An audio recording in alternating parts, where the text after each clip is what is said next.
يا زمالك انا ما شفتش معاك يوم هنا، ونفضل نقول سنظل اوفياء.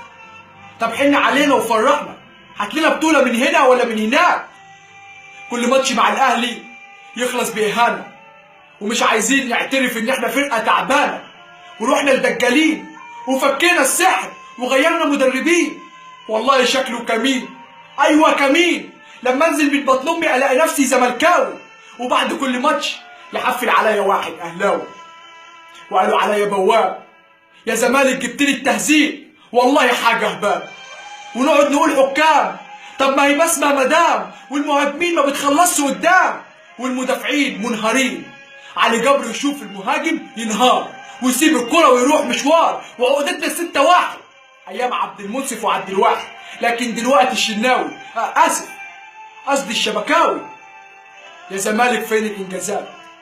فين البطولات؟